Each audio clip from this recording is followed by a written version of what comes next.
할렐루야. 오늘은 영적 전쟁에서 승리하라 하는 제목으로 말씀을 선포하겠습니다. 우리 함께 따라해 보겠습니다. 영적 전쟁에서 승리하라. 지난 2004년 상반기에 예수님의 순환이라는 뜻인 패션 오브 크라이스트라는 영화가 상영된 적이 있었습니다. 예수님이 십자가에 못 박히시기까지 12시간의 행적을 담은 영화였습니다. 그 영화를 보면 항상 예수님 주변을 맴돌며 어슬렁거리는 존재가 있었습니다. 사람들을 선동하고 조종하여 예수님을 십자가에 못 박아 죽인 그 존재가 누구입니까? 디아블로스, 마귀입니다. 그는 전면에 나서지 않고 뒤에서 사람들을 선동하며 조종하고 있었는데 그것이 바로 원수 마귀 사탄이 하는 일인 것입니다. 심리학자인 크리스텔 프리콜랭은 사람들 중에도 가족과 이웃, 직장 동료라는 탈을 쓰고 사람들을 희생시켜서 자신의 목표를 성취하려는 이런 심리 조정자들이 있다고 말합니다. 그는 이런 심리 조정자들을 가리켜서 내 인생을 파멸시키는 사람으로 규정하며 나는 왜 그에게 휘둘리는가? 라는 제목으로 책을 써서 대처법을 가르쳐주고 있습니다. 과연 이런 심리 조정자들의 배후에는 누가 존재할까요? 두말할 것도 없이 원수 마귀 사탄이 역사하고 있는 것입니다. 요즘 우리 사회의 가장 심각한 문제로 떠오르고 있는 사이비단의 문제, 가스라이팅이 바로 그것입니다. 분명한 것은 하나님의 자녀, 하나님을 가까이 하는 성도는 결코 마귀처럼 행하지 않는다는 것 사실입니다. 복음서는 마귀가 벌써 시몬의 아들 가룟 유다의 마음에 예수를 팔려는 생각을 넣었더라 하고 있습니다. 이처럼 지금도 우리 마음속에 악한 생각이 들고 나 자신도 모르게 악한 일을 도모하고 있다면 그것은 내 생각이 아니라 마귀가 주는 생각인 것입니다. 그러므로 성경은 모든 지킬 만한 것 중에 더욱 내 마음을 지키라고 말씀합니다. 그렇습니다. 마귀는 항상 우리 주변을 맴돌며 삼킬 자를 찾고 있는 것입니다. 마귀는 자신의 종이 되어 자신을 위해 일할 사람을 찾고 있는 것입니다. 그렇기 때문에 성도의 신앙생활은 영적인 전쟁이라고 말하는 것입니다. 오늘 본문을 보면 성도는 하나님께 복종하고 하나님을 가까이 하며 마귀를 대적해야 한다고 강조해 주고 있습니다. 우리 함께 본문 7절과 8절 중반절까지 한 목소리 한번 다 같이 읽어보겠습니다. 시작. 그런즉 너희는 하나님께 복종할지어다. 마귀를 대적하라. 그리하면 너희를 피하리라. 하나님을 가까이 하라. 그리하면 너희를 가까이 하시리라. 아멘. 평신도신학자 C.S. 루이스가 쓴 악마의 편지에 나오는 이야기입니다. 영국의 어떤 노신사가 일주일에 한 번씩 도서관에 가서 책을 읽는 습관이 있었습니다. 어느 날 신앙에 관한 책을 읽다가 노신사의 마음속에 불현듯 하나님께 대한 생각이 싹트기 시작합니다. 과연 하나님은 어떤 분인가? 나는 그분과 어떤 관계를 맺어야 되는가? 이런 생각을 하고 있는 노신사에게 그 순간 악마가 찾아와서 속삭입니다. 점심시간인데 뭘 그렇게 생각해? 그 순간 그는 즉시 하나님에 관한 생각을 누르고 식당으로 갑니다. 점심을 먹다가 또다시 하나님에 대한 생각이 마음속에서 일어나기 시작합니다. 하나님은 과연 어떤 분인가? 나는 그분과 어떤 관계를 맺어야만 되는가? 그때 악마의 속삭임에 감동을 받은 노신사는 이렇게 말합니다. 밥 먹는데 뭘 골치 아프게 생각하나? 우선 식사부터 끝내자. 그렇게 식사를 끝내고 다시 하나님에 대한 생각이 어렴풋이 나오려고 하다가 악마의 역사를 통해서 이렇게 말합니다. 그거 뭐 있을 수도 있는 생각이지. 오늘은 너무 바빠. 집에 가서 할 일이 많아. 그는 밖으로 나와 버스를 타고 아무 일도 없었던 것처럼 집으로 돌아갑니다. 그때 뒤에서 노신사를 바라보고 있던 악마는 회심의 미소를 짓는다는 이야기. C.S. 루이스는 마귀가 얼마나 가까이 존재하고 있는가를 오늘 현대인들이 깨닫기를 원했던 것입니다. 요즘 우리 교회에서 전도 세미나와 전도 훈련과 실제적인 전도를 실천하려고 하자 원수마귀 사탄이 얼마나 집요하게 방해를 하고 있는지 모릅니다. 전도하여 영혼을 구원하는 일, 복음을 증거하는 일은 하나님께서 가장 기뻐하시는 일인 동시에 마귀가 제일 싫어하는 일인 것입니다. 그러므로 여러 가지 시험을 통해 전도하는 일에 가장 중요하게 쓰임을 받고 있는 사람들을 넘어뜨리려고 온갖 수단과 방법을 가리지 않고 있다는 사실 혹시 여러분 알고 있습니까? 모르십니까? 성경에 보면 바울 사도가 제1차 전도 여행 때 함께 여행을 떠난 사람들이 있었는데 누구인 줄 아십니까? 바나바와 마가였어요. 그런데 전도 여행이 너무나 고되고 힘들다는 이유로 마귀가 중도에 포기하고 집으로 돌아가 버리고 말았어요. 그때 남아있던 바울과 바나바가 얼마나 낙심을 했겠습니까? 이처럼 함께 사역하던 사람이 포기해버리면 남아있는 사람들이 힘을 잃어버리고 마는 것이에요. 하여 제2차 전도여행을 떠날 때 바나바가 자신의 조카인 마가를 다시 데리고 가자고 했지만 이미 한 번 크게 힘을 잃어버린 경험을 했던 바울 사도는 절대로 안 된다. 이런 제안에 거절하며 두 사도가 크게 다투다가 바나바는 마가를 데리고 배를 타고 구브로로 갔고 바울은 신라와 함께 시리아와 길리기아로 다니며 교회들을 견고하게 했다고 성경은 말씀하고 있어요. 이처럼 누군가 주어진 사명을 버리고 떠나가면 남아있는 사람들 간에 더 큰 시험이 찾아오는 것이에요. 원수마귀 사탄이 틈을 타고 들어와서 바울과 바나바와 같이 복음과 선교에서 가장 중요한 사람들 간의 다툼을 일으키며 갈라서게 만드는 것입니다. 그것이 바로 디아블로스, 마귀가 하는 일인 것입니다.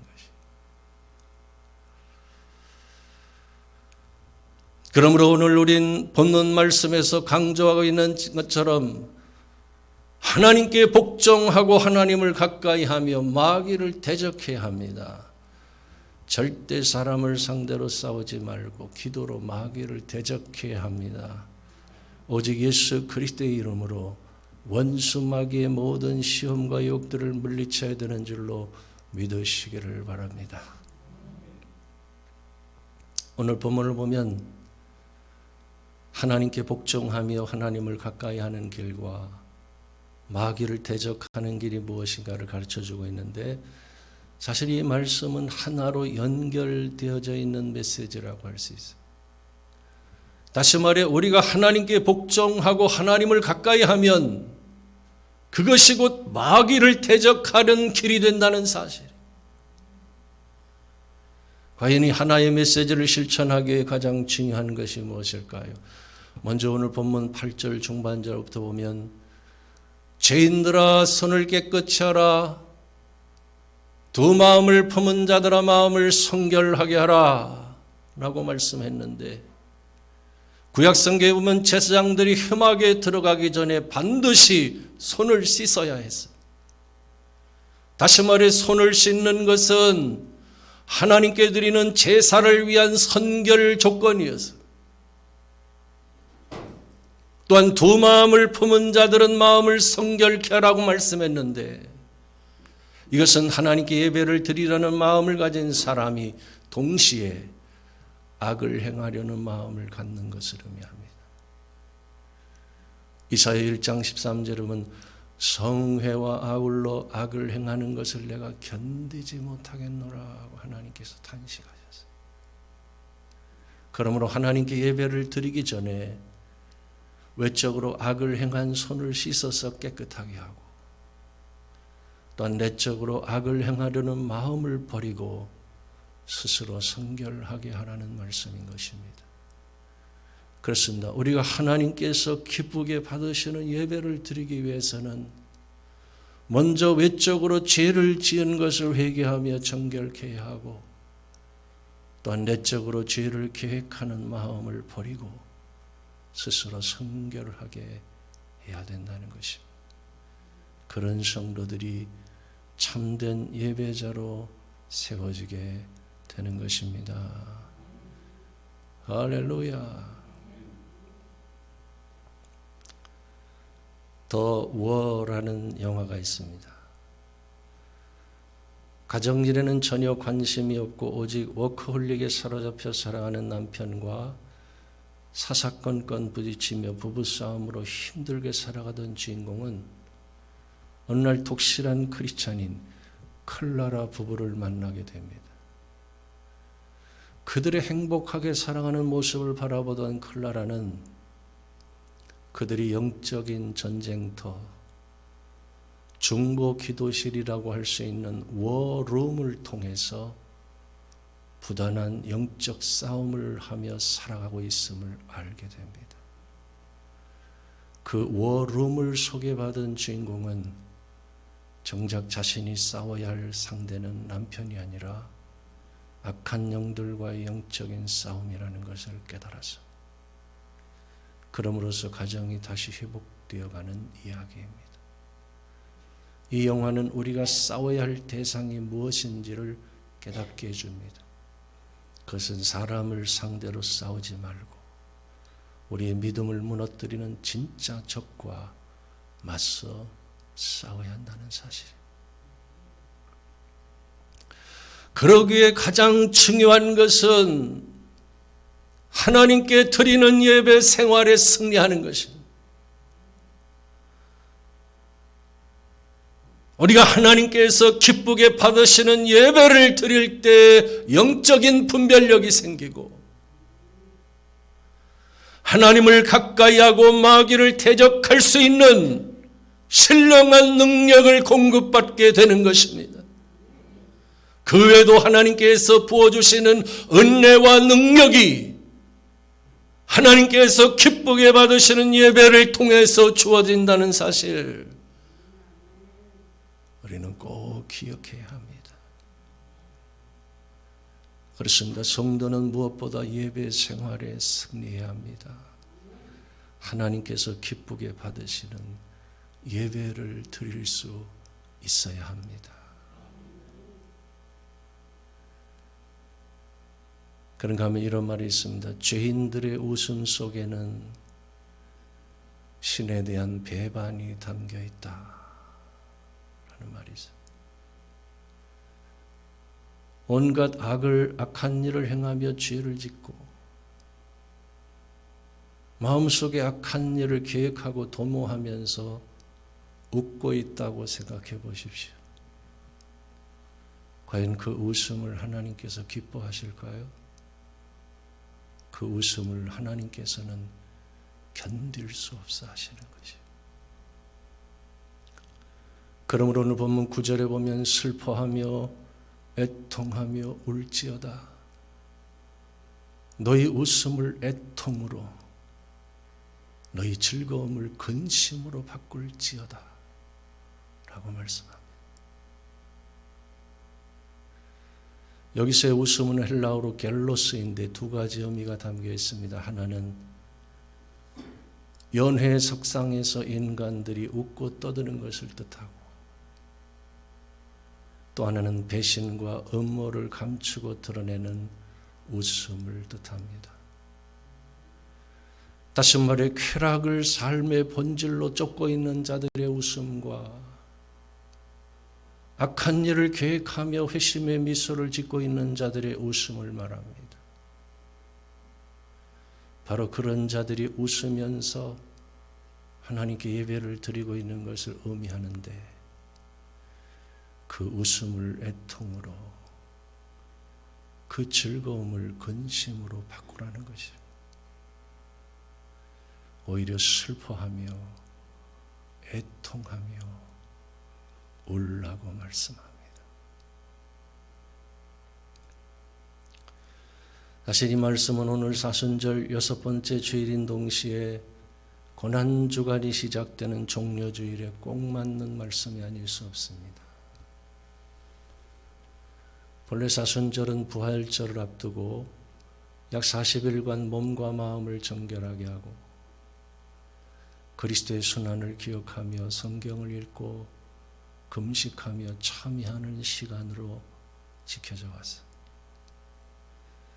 그런 의미에서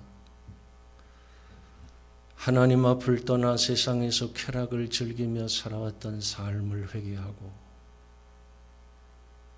악한 일을 계획하고 도모하면서도 그것이 얼마나 무서운 죄악인지조차 깨닫지 못했던 무지를 회개하고,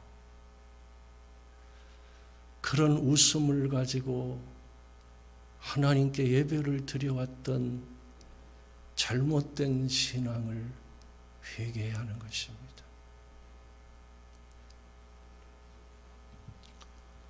예전에 하나님께 예배를 드리다 보면 여기저기서 흐느끼며 우는 소리가 들리곤 했어요. 소리 없이 눈물을 흘리며 가슴으로 애통해하는 예배자들이 있었어요. 그런 예배자들을 점점 찾아볼 수 없는 이유가 무엇일까요? 오늘 우리가 스스로 애통함을 잃어버린 것에 대하여 깊이 생각해 봐야 하는 것입니다.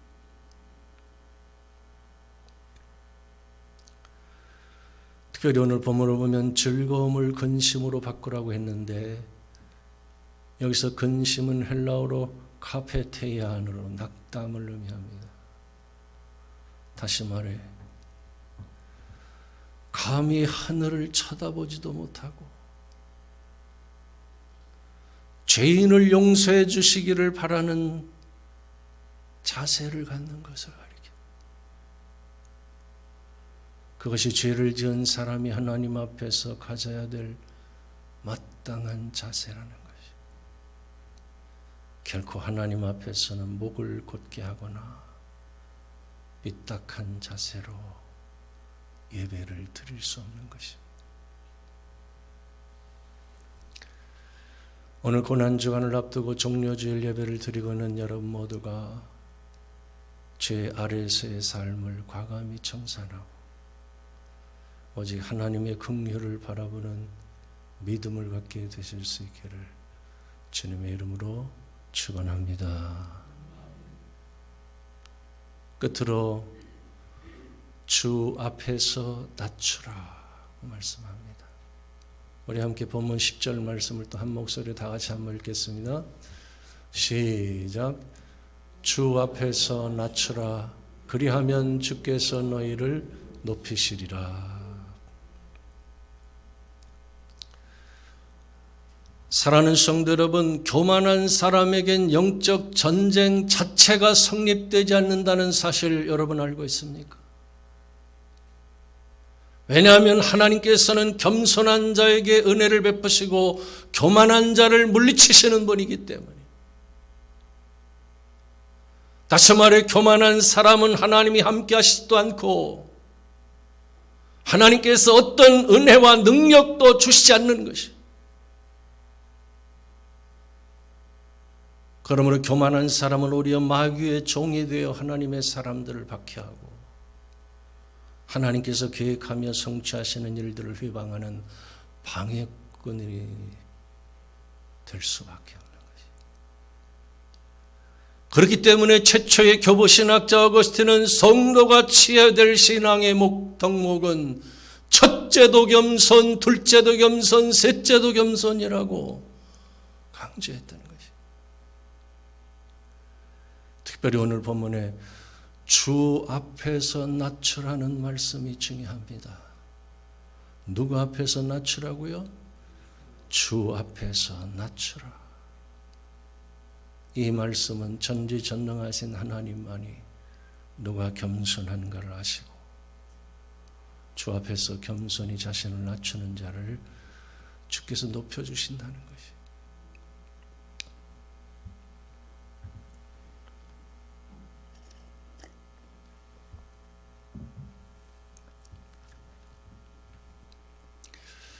최초의 교부신학자 오거스틴이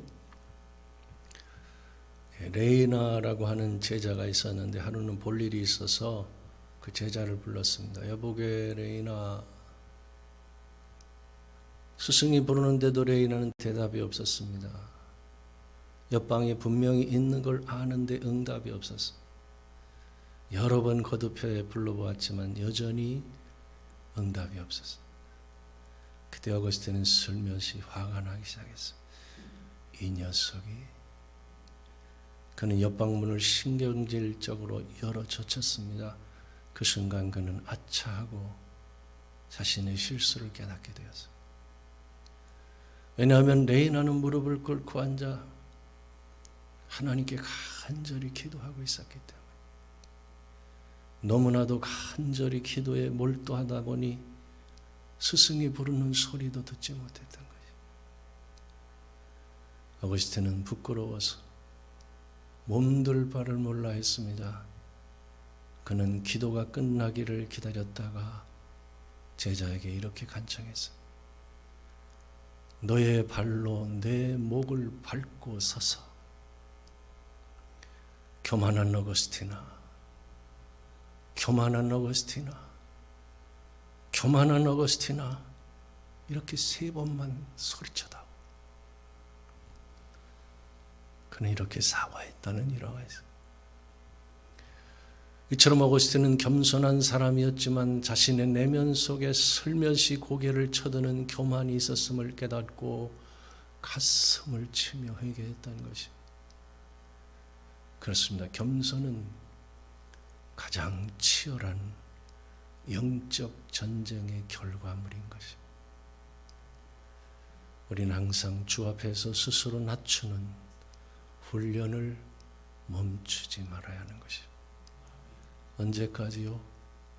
주께서 높여주실 때까지 말입니다. 오늘 설교를 듣는 여러분 모두가 겸손한 믿음으로 하나님을 가까이 하고 마귀를 대적하여 영적 전쟁에서 승리하는 성도들이 되실 수 있기를 주님의 이름으로 축원합니다. 기도하겠습니다.